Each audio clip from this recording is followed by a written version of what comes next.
Hamas గుర్తుపెట్టుకో, ఇది బెదిరింపులు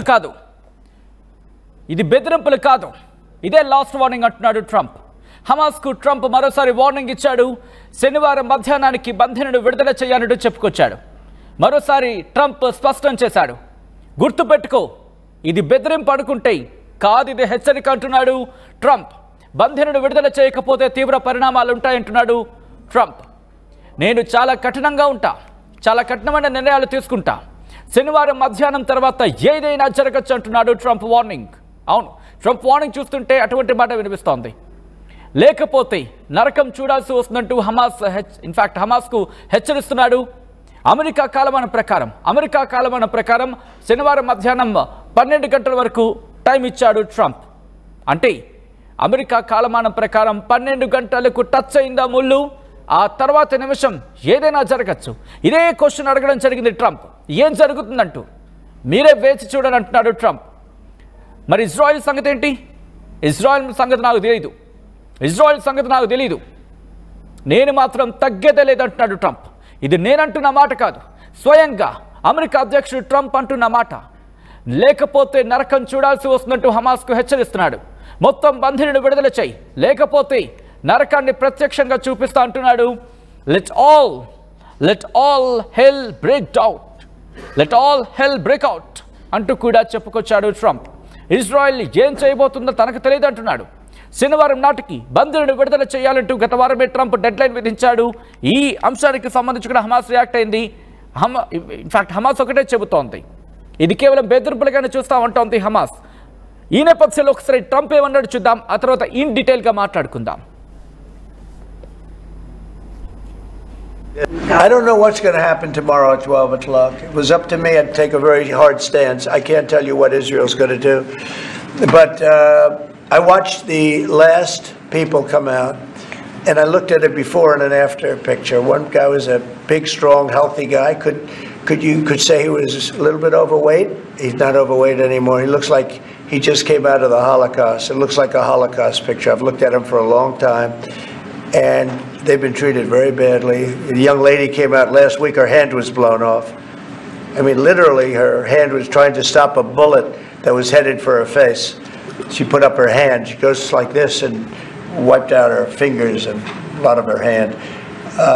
Now, I would take a different stance, but it depends. Look, it depends what Bibi's going to do. It depends what Israel's going to do, but and now I understand they've totally changed. Hamas has totally changed. They want to release hostages now again.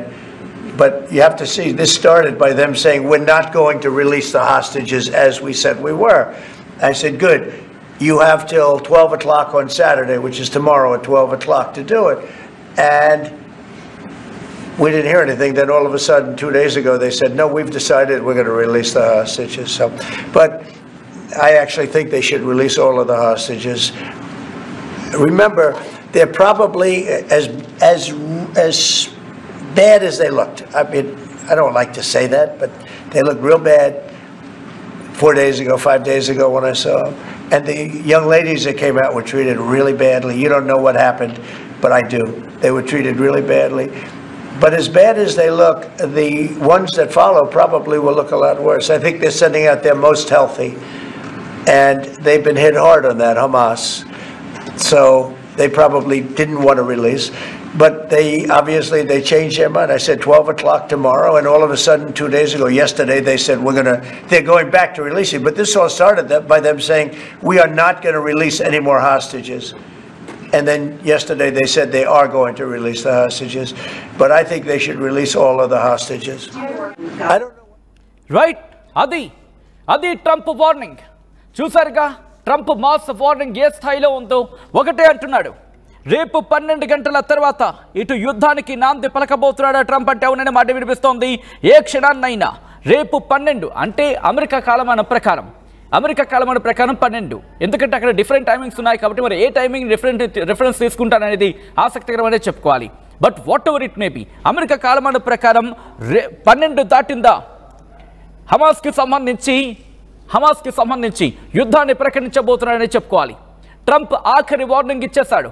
Trump ఆఖరి వార్నింగ్కి సంబంధించి ఏ క్షణమైనా యుద్ధం జరగచ్చు. ఒకవేళ హమాస్కి సంబంధించి ఒకరిని, ఇద్దరిని, ముగ్గురిని కాదు, అక్కడ ఎంత కీన్గా అబ్జర్వ్ చేస్తున్నాడు పరిణామాలు అనేది 2-3 ఎగ్జాంపుల్స్ చెప్పాడు. ఏంటంటే వాళ్ళు విడుదల చేసిన ఇమేజెస్కి సంబంధించి, అంటే ఇజ్రాయెల్ బందీలుగా ఉన్నారు కదా హమాస్ చెరలు, వాళ్లకు సంబంధించి ఇటు హమాస్ విడుదల చేసిన ఫొటోస్ చూస్తూ ఉంటే హాలోకాస్ట్కి సంబంధించి దాన్ని ప్రతిబింబిస్తోంది.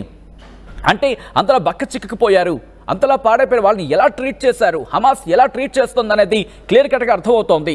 ఈ నేపథ్యంలోనే ట్రంప్ చేసిన వ్యాఖ్యలు ఇప్పుడు ప్రకంపనలు సృష్టిస్తున్నాయి ప్రపంచం అంతా కూడా ఆసక్తికరంగా. మరీ ముఖ్యంగా గత వారం రోజులుగా ట్రంప్ ఎప్పుడైతే వార్నింగ్ ఇచ్చాడో ప్రతి అప్డేట్ని ముందుంచే ప్రయత్నం చేస్తోంది తెలుగులో RTV. ఏం జరుగుతోంది, ట్రంప్ ఏం చేయబోతున్నాడు, ఏం జరిగే అవకాశం ఉంటుంది, అసలు ఏం జరగచ్చు, హమాస్ ఇంతకీ బందీలను విడుదల చేస్తుందా, చేస్తే ఏ స్థాయిలో ఉంటుంది? ఎందుకంటే ఇక్కడ కొన్ని డేటాలకు సంబంధించి మాట్లాడుకుంటున్న సందర్భం. ఎందుకంటే అక్టోబర్ 7, 2023న ఇటు హమాస్ ఇజ్రాయెల్ మీద దాడి చేసిన నేపథ్యంలో దాదాపుగా 300 మందిని సుమారుగా 300 మందిని తమ బందీలుగా తీసుకువెళ్ళిపోయింది. ఈ నేపథ్యంలో దాదాపుగా 35 మంది మరణించారంటూ ఇజ్రాయెల్ డిఫెన్స్ ఫోర్స్ అధికారిక లెక్కలు చెబుతున్నాయి, అధికారిక గణాంకాలు చెబుతున్నాయి. ఇటువంటి నేపథ్యంలో ఇంకా ఎంతమంది ఉన్నారు? ఒకరు ఇద్దరిని విడుదల చేస్తే కాదు, హమాస్ కాదు, నువ్వు ఒకరినో ఇద్దరినో రిలీజ్ చేస్తానంటే చెల్లదు, నాకు ఇజ్రాయెల్తో సంబంధం లేదంటున్నాడు ట్రంప్. ఇక్కడ ఆసక్తికరమైన పరిణామం, ఇజ్రాయెల్తో నాకు సంబంధం లేదు, నేనేం చేయాలో చేస్తా అంటున్నాడు. సో ఇజ్రాయెల్ ఏం చేయబోతుంది అనేది ఆసక్తికరంగా మారుతోంది. ఇక్కడ ఎంతమంది ఉన్నారు ఇజ్రాయెల్కి సంబంధించి? ఎందుకంటే ఆ డీల్ అంటే కాల్పుల విరమణ ఒప్పందానికి సంబంధించి మాట్లాడుకుంటున్నాం కదా, సీజ్ ఫైర్కి సంబంధించి, కాల్పుల విరమణ ఒప్పందానికి, సీజ్ ఫైర్కి సంబంధించి ఇక్కడ కాల్పుల విరమణ ఒప్పందాన్ని ఉల్లంఘిస్తోంది ఇజ్రాయెల్ అంటోంది హమాస్. ముందు ఇజ్రాయెల్కి చెప్పు ట్రంప్, మాది కాదు, మా వైపు ఏం తప్పులేదు, అసలు మేము తప్పే చేయలేదు, మా తప్పు లేదు, మమ్మల్ని ఎందుకు అంటున్నావు అంటుంది హమాస్. ఇజ్రాయెల్ కాల్పుల విరమణ ఒప్పందాన్ని ఉల్లంఘించింది అంటోంది హమాస్. కానీ ఇజ్రాయెల్ ఒకటే అంటోంది, హమాసే కాల్పుల విరమణ ఒప్పందాన్ని ఉల్లంఘించిందంటూ కూడా. సో అక్కడ కొన్ని అంశాలకు సంబంధించి మాట్లాడుకుంటున్న పరిస్థితి. కానీ ఇక్కడ ఇంట్రెస్టింగ్గా ఈజిప్ట్కి ఖతార్కి కూడా టెన్షన్ పట్టుకుంటోందంటూ కూడా చర్చ జరుగుతోంది. ఎందుకు అంటే కనుక ఇటు ఖతార్ అలాగే ఈజిప్ట్ ఈ రెండు కూడా మధ్యవర్తిత్వం వహించాయి ఎవరెవరికి, హమాస్కి అలాగే ఇజ్రాయెల్కి మధ్య ఈ కాల్పుల విరమణ లేకపోతే శాంతి ఒప్పందానికి సంబంధించి మాట్లాడుకుంటున్న పక్షంలో. ఇప్పుడు కనుక నేరుగా ట్రంప్ రంగంలోకి దిగుతాడు అనుకున్న పక్షంలో, ఎందుకంటే అప్పుడు అమెరికాకి సంబంధించి కూడా చర్చ జరిగింది. సో ఇటువంటి పరిణామాల నేపథ్యంలో ఏం జరగచ్చు? ట్రంప్ ఆఖరి వార్నింగ్ ఇచ్చాడు. అంటే నేరుగా ఇజ్రాయెల్తో సంబంధం లేకుండా ప్రపంచ యుద్ధానికి దారి తీయబోతున్నాడా ట్రంప్? ఎందుకు ప్రపంచ యుద్ధానికి దారి తీయబోతున్నాడా అనే అంశానికి సంబంధించి ప్రస్తావించడం జరుగుతోందంటే కనుక ఒకటి కాదు, రెండు కాదు, ప్రతి అంశానికి క్షుణ్ణంగా పరిశీలించడం జరుగుతోంది. ఇక్కడ పాయింట్ టు పాయింట్ ఒకసారి ట్రంప్ అన్న మాటలకు సంబంధించి పాయింట్ టు పాయింట్ మాట్లాడుకునే ప్రయత్నం చేద్దాం. ఎందుకంటే నేను ఈ మాట అంటున్నాను, చాలా కీలకమైన వ్యాఖ్యలు చేశాడు, ఇది ప్రపంచానికి ఎఫెక్ట్ చూపించే అవకాశం కనిపిస్తోంది. ఏమిటా పాయింట్లు? ఒక్కసారి ట్రంప్ ఏమన్నాడో చూద్దాం, ఆ తర్వాత ఇన్ డీటెయిల్గా పాయింట్ టు పాయింట్ నేను ముందుంచే ప్రయత్నం చేస్తాను. ఒక్కసారి ట్రంప్ ఏమన్నాడో చూద్దాం. I don't know what's going to happen tomorrow at 12 o'clock. It was up to me. I'd take a very hard stance. I can't tell you what Israel's going to do. But I watched the last people come out, and I looked at a before and an after picture. One guy was a big, strong, healthy guy. You could say he was a little bit overweight. He's not overweight anymore. He looks like he just came out of the Holocaust. It looks like a Holocaust picture. I've looked at him for a long time, and they've been treated very badly. The young lady came out last week, her hand was blown off. I mean, literally, her hand was trying to stop a bullet that was headed for her face. She put up her hand, she goes like this and wiped out her fingers and a lot of her hand. Now, I would take a different stance, but it depends. Look, it depends what Bibi's going to do. It depends what Israel's going to do, but and now I understand they've totally changed. Hamas has totally changed. They want to release hostages now again. But you have to see, this started by them saying, we're not going to release the hostages as we said we were. I said, good. You have till 12 o'clock on Saturday, which is tomorrow at 12 o'clock to do it. And we didn't hear anything. Then all of a sudden, 2 days ago, they said, no, we've decided we're going to release the hostages. So, but I actually think they should release all of the hostages. Remember, they're probably as bad as they looked. I mean, I don't like to say that, but they looked real bad 4 days ago, 5 days ago when I saw them. And the young ladies that came out were treated really badly. You don't know what happened, but I do. They were treated really badly. But as bad as they look, the ones that follow probably will look a lot worse. I think they're sending out their most healthy. And they've been hit hard on that, Hamas. So they probably didn't want to release. But they changed their mind. I said 12 o'clock tomorrow, and all of a sudden, 2 days ago, yesterday, they said they're going back to releasing. But this all started by them saying, we are not going to release any more hostages. And then yesterday they said. Right, అది Trump అంటోంది. మీరు ఎలా చూసారో తెలీదు, కానీ అక్కడి నుంచి release అవుతున్న వాళ్ళ పిక్చర్ని నేను చూసినప్పుడు మాత్రం హోలోకాస్ట్గా కనిపించింది అంటూ చెప్పుకొచ్చాడు. అంటే వాళ్ళంతా బక్క చిక్కుకుపోయారు. ఇది వాళ్ళకి అర్థం పడుతోంది హమాస్ వాళ్ళని ఎలా ట్రీట్ చేస్తుందంటూ కూడా. అట్ ద సేమ్ టైం ఇక్కడ 12 గంటలకు సంబంధించి, ఎందుకంటే నేను మాట్లాడిన తర్వాత మళ్ళీ వాళ్ళు మాట్లాడారు. ఆ తర్వాత వాళ్ళేమన్నారు, ఇటు ఇజ్రాయెల్కి చెప్పు, మేము బందీలను విడుదల చేయడం అంశానికి సంబంధించి డిలే జరుగుతుంది, మీరు ఇలా అడ్డంకి పెడుతూ ఉంటే, ఇజ్రాయెల్కి సంబంధించి అడ్డంకి పెడుతూ ఉంటే డిలే ఇన్ఫ్యాక్ట్ విడుదల చేయడం, వాళ్ళ విడుదల ఇంకా ఆలస్యం అవుతూ ఉంటుంది అంటూ చెప్పుకొచ్చింది. ఆ తర్వాత ఇదిగో విడుదల చేస్తున్నాం ఒకరిని ఇద్దరిని అంటూ. ఇదంతా కాదు, 12 గంటలు నేను టైం సెట్ చేస్తున్నా, డెడ్ లైన్ 12 గంటల వరకు పెడుతున్నా. అంటే అమెరికా కాలమానం ప్రకారం శనివారం మధ్యాహ్నం 12 గంటలు. సో దాదాపుగా అంటే మనకి అర్ధరాత్రి 12 ఆ ప్రాంతంలో, ఎందుకంటే అక్కడ టైం జోన్స్కి సంబంధించి మాట్లాడుకున్నప్పుడు డిఫరెంట్ టైమింగ్స్ ఉంటూ ఉంటాయి కదా. సో ఈ నేపథ్యంలో ఈరోజు మన కాలమాన ప్రకారం 12 లేకపోతే ఇంకా ఏదైనా సరే, నేను మన కాలమానాన్ని కాస్త పక్కన పెడుతున్నాను. ఇటు అమెరికాకు సంబంధించి ఆ మధ్యాహ్నం 12 గంటల తర్వాత ట్రంప్ నేరుగా ఇటు హమాస్ మీద దాడికి దిగితే ఏం జరగబోతోంది, ఇటు భూతల దాడులకు దిగుతాడా లేకపోతే వైమానిక దాడులకు దిగుతాడా అనేది ఆసక్తికరంగా మారింది. ఎందుకంటే ఇప్పటికే మీరు చూస్తుంటే యెమెన్ దగ్గర హౌతీ రెబల్స్కి సంబంధించి ఎర్ర సముద్రం మీద రవాణా జరిగే ఆ రవాణా నౌకరిని హమాస్ ఇబ్బంది పెట్టిన సిచ్యువేషన్లో బైడెన్ హయాంలోనే దాడికి దిగింది అమెరికా. కాబట్టి ఇక్కడ బైడెనా ట్రంపా అనే అంశానికి సంబంధించి పక్కన పెడితే మాత్రం అమెరికా మాత్రం ఇక్కడ నిక్కచ్చిగా ఉంది దాడుల అంశానికి సంబంధించి. కానీ ఇక్కడ ట్రంప్ ఎవడి మాట వినట్లేదు అనేది ప్రధానంగా వినిపిస్తున్నమాట. సో తను అనుకున్న మాటకు సంబంధించి కట్టుబడి వెళ్తానంటూ చెప్తున్న పక్షంలో అమెరికా ఫస్ట్ నినాదంతో ముందుకు వెళ్తున్న సందర్భంలో, దీంతో పాటు వివిధ దేశాలకు సంబంధించి సుంకాలు విధిస్తున్న నేపథ్యంలో ఇప్పుడు ట్రంప్ వేసే అడుగు చాలా కీలకమైంది. ఆయిల్ రిజర్వ్స్కి సంబంధించి మాట్లాడుతున్నాడు. ఆయిల్ రిజర్వ్స్ని ఆల్రెడీ ఆయిల్ నిల్వను పెంచుకుంటున్న సందర్భం. సో ఇటువంటి పరిస్థితులు ఇక్కడ మనకు కనిపిస్తున్నాయి. సో ఇలాంటి పరిస్థితుల నేపథ్యంలో ఏం చేయబోతున్నాడని ఆసక్తికరంగా మారింది. ఇక్కడ మీరు నేను చూస్తుంటే కనుక ఆయన ఒకటే చెప్పడం జరిగింది, హాస్టల్స్కి సంబంధించి గత వారం నేను మాట్లాడడం జరిగింది. దాంతోపాటు గాజాలో ఉన్న ఆ బందీలను విడుదల చేయంటూ నేను చెప్పుకొచ్చిన పరిస్థితి. ఆ తర్వాత హమాస్ బందీలను ఏ స్థాయిలో వాళ్ళని ట్రీట్ చేస్తోందో అర్థమవుతోంది, బందీలను ఏ స్థాయిలో ట్రీట్ చేస్తుందంటూ కూడా. I don't know what's going to happen tomorrow at 12 o'clock. It was up to me. I would take a very hard stance. I can't tell you what Israel is going to do. But I watched the last people come out and I looked as it before and after the picture. అంటూ కూడా చెప్పుకొచ్చాడు. అంటే point to point ఎంత కీన్గా ఉన్నాడో అర్థమవుతోంది. ఎక్కడా కూడా Hamas విషయంలో తగ్గదే లేదంటున్నాడు. ఇంకో మాట్లాడడం జరిగింది, I have looked at him for a long time and they have been treated very badly. ఒక పిక్చర్కి సంబంధించి మాట్లాడుతున్న సందర్భంలో దాంతోపాటు అక్కడ జరిగిన ప్రతి అంశానికి సంబంధించి చెప్పుకొచ్చాడు. ఇలా మాట్లాడుతున్న సందర్భంలో ఇంకొక మాట అన్నాడు, actually think they should release all of the hostages. Remember, they are probably as bad as they looked. I mean, I don't like to say that, but they look really bad అంటూ కూడా అక్కడ బందీలకు సంబంధించి ఉద్దేశించి మాట్లాడుతున్నాయి. 4 days ago or 5 days ago, when I saw the young ladies that came out were treated really bad అంటూ కూడా చెబుతూని అక్కడ అంశాన్ని ప్రస్తావిస్తున్న సందర్భంలో ఇలా మాట్లాడుకొస్తూనే ఇంకో మాట్లాడడం జరిగింది. But as bad as they look, the ones that follow probably will look will look a lot worse.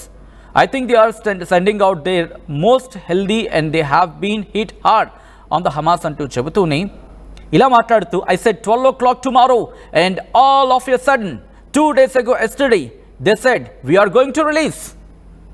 అంటే నేను 12 గంటలకు టైం సెట్ విధిస్తున్నాను రేపు అన్నప్పుడు ఏమైందేమో 2 days ago yesterday they have said we are going to release, మేము విడుదల చేస్తాం అంటున్నారు. But this all started with them saying we are not going to release any more hostages, and then yesterday they said they were going to release the hostages. కొద్ది రోజుల క్రితం మేము బందీని విడుదల అన్నారు, కానీ నేను టైం లైన్ విధించిన తర్వాత వాళ్ళు విడుదల చేస్తామంటున్నారు ఇలా. But I think they should release all of the hostages అంటూ కూడా ట్రంప్ చెప్పడం ఆసక్తికరంగా మారింది. ఎందుకు ఈ మాట అన్నాడు అనేది ఇప్పుడు నేను చెప్తా. ఎందుకంటే కనుక వాళ్ళు ఇద్దరు ముగ్గురిని రిలీజ్ చేసిన సందర్భం లిస్ట్ని ఆ పేరుని రిలీజ్ చేశారు కొద్దిసేపటి క్రితం. హమాస్కి సంబంధించిన కీలకమైన నేతలు ఆ లిస్ట్ని రిలీజ్ చేసిన సందర్భం. సో ఈ నేపథ్యంలోని ఇద్దరు ముగ్గురిని కాదు, మొత్తం అక్కడ ఎంతమంది ఉన్నారో ఇజ్రాయేలీలకు సంబంధించి వాళ్ళు విడుదల చేయాలంటూ ఆ డేటాకి సంబంధించి కూడా విమర్శించే ప్రయత్నం చేశాను. ఎందుకంటే ఈ అంశానికి సంబంధించి టైమ్స్ ఆఫ్ ఇండియా కథనం వెల్లడించడం జరిగింది. టైమ్స్ ఆఫ్ ఇండియా కథనం ప్రకారం ఇది కొద్దిసేపటి క్రితం ఆ కథనానికి సంబంధించి ఇక్కడ ఏం చెప్పుకొచ్చిందంటే కనుక 73 మంది అక్టోబర్ 7న హమాస్ దాడులకు సంబంధించి ప్రస్తావిస్తున్నాయి. 251 మందిని హాస్టేజెస్గా ఉన్నారు అంటూ కూడా చెప్పుకొచ్చిన సందర్భం. ఇక్కడ Israel defence force according to the Israel defence force లెక్కల ప్రకారం 73 మంది హాస్టేజెస్ గాజాలో ఉన్నారు. దాంట్లో ఇంక్లూడింగ్ అట్లీస్ట్ 35 కన్ఫర్మ్ డెడ్ అంటూ కూడా చెప్పుకొచ్చిన సందర్భం. సో ఇటువంటి నేపథ్యంలో అంటే దాదాపుగా 251 మందికి సంబంధించి మాట్లాడుకుంటున్న సందర్భంలో ఇంకా ఎంతమంది ఉన్నారనేది ఇప్పుడు ఆసక్తికరంగా మారుతోంది. ట్రంప్ మాత్రం ఒకటే చెప్తున్నాడు, వదిలేదే లేదు, మీరు ఒక్కొక్కరిని కాదు అందరినీ విడిచిపెట్టేయండి, లేకపోతే ఇజ్రాయెల్ మాట నాకు తెలియదు, ఇజ్రాయెల్ సంగతి నాకు తెలియదు, నేను ఆ తర్వాత విషయం తర్వాత నా యాక్షన్ ఏముంటుందో కూడా నేను చెప్పను, మీరు చూస్తారంతే. సో ట్రంప్ చెబుతున్న మాటలు నిజంగా నిన్న మొన్న ఎవరు ఊహించలేదు, ఎవరు కూడా ఇన్ఫ్యాక్ట్ నమ్మడానికి కూడా ఆసక్తి చూపించలేనంత స్థాయికి ఉన్నదంటే అర్థం చేసుకోవచ్చు. ఎందుకంటే ఎవరు ఊహిస్తారు ట్రంప్, ఎందుకంటే అక్కడ సుంకాలు అంటున్నాడు, దాంతోపాటు విదేశీ విద్యార్థిని పంపించేస్తున్నాడు, ఈ వ్యవహారంలో బిజీగా ఉన్నాడు, ఇప్పుడు హమాస్ని ఎక్కడ పట్టించుకుంటాడు అనే అంశానికి సంబంధించి చర్చ జరిగింది. కానీ ట్రంప్ ట్రంప్ దేని పని దాంది అంటూ కూడా చెప్పుకొస్తున్న సందర్భం. ఈ కథనం కాస్త కలవరపరచొచ్చైతే మిమ్మల్ని కలవరపాటు గురి చేయడం ఆర్టీవీ ఉద్దేశం కాదు, కానీ ఇటువంటి కథనాలు చూసినప్పుడు కాస్త కలవరపాటు గురయ్యే అవకాశం ఉంటుంది. కాబట్టి దీనికి సంబంధించి తగిన జాగ్రత్తలు తీసుకోవాలని ఆర్టీవీ సూచించడం జరుగుతోంది. ట్రంప్ అమెరికా కాలమానం ప్రకారం 12 గంటలు దాటిందా, ఏం చేయబోతున్నాడు? హమాస్ నిజంగా బెదిరిందా? హమాస్ నిజంగా బెదిరింపులుగానే చూస్తోందా? ఎందుకంటే ట్రంప్ అన్న మాటని ఇక్కడ నేను కోట్ చేయడం జరుగుతోంది. ట్రంప్ ఏమంటున్నాడు, ముందు నేను విడుదల చేయమంది హమాస్, కానీ నేను టైం లైన్ విధించిన తర్వాత ముగ్గురిని విడుదల చేస్తానంటూ కూడా అక్కడ ముగ్గురు అనే పేరుని ప్రస్తావించకపోయినా నాకు ఒకరిద్దరు కాదు మొత్తం అందరినీ విడుదల చేయి అంటోంది ఇన్ఫ్యాక్ట్ ట్రంప్ అన్న మాట. ఈ నేపథ్యంలో ముగ్గురిని రిలీజ్ చేసిన అంశానికి సంబంధించి లిస్ట్ని రిలీజ్ చేస్తుంది హమాస్. సో ఈ నేపథ్యంలో ట్రంప్ ఏం చేయబోతున్నాడు, ఇటు హమాస్ ఏం చేయబోతోంది, హమాస్కి సంబంధించి ఏం చేయబోతున్నా అనేది ఆసక్తికరంగా మారింది. హమాస్ కనుక ఇటు అమెరికా కాలమాన ప్రకారం 12 లోపల కనుక అందరినీ రిలీజ్ చేస్తే ఇట్స్ నార్మల్ అనే మాట వినిపిస్తుంది. లేకపోతే ట్రంప్ ఏం చేయబోతున్నాడు అనేది ఆసక్తికరంగా మారింది. మీకేమనిపిస్తోంది? ఇటు మూడో ప్రపంచ యుద్ధానికి నిప్పు రాజేయబోతున్నాడా, అగ్గి రాజేయబోతున్నాడా Trump?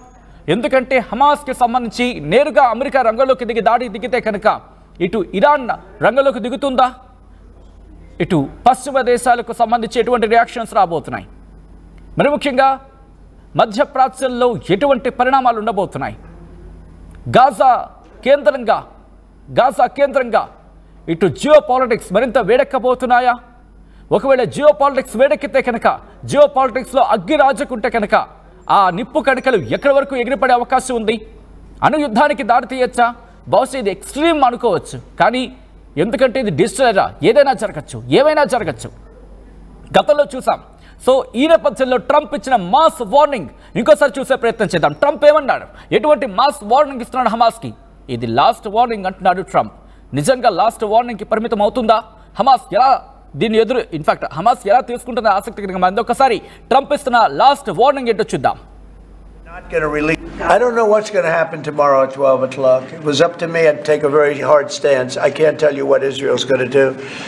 But I watched the last people come out, and I looked at a before and an after picture. One guy was a big, strong, healthy guy. Could say he was a little bit overweight. He's not overweight anymore. He looks like he just came out of the Holocaust. It looks like a Holocaust picture. I've looked at him for a long time, and they've been treated very badly. The young lady came out last week. Her hand was blown off. I mean, literally, her hand was trying to stop a bullet that was headed for her face. She put up her hand. She goes like this and wiped out her fingers and a lot of her hand. Now, I would take a different stance, but it depends. Look, it depends what Bibi's going to do. It depends what Israel's going to do. But and now I understand they've totally changed. Hamas has totally changed. They want to release hostages now again. But you have to see, this started by them saying, we're not going to release the hostages as we said we were. I said, good. You have till 12 o'clock on Saturday, which is tomorrow at 12 o'clock, to do it. And we didn't hear anything. Then all of a sudden, 2 days ago, they said, no, we've decided we're going to release the hostages. So, but I actually think they should release all of the hostages.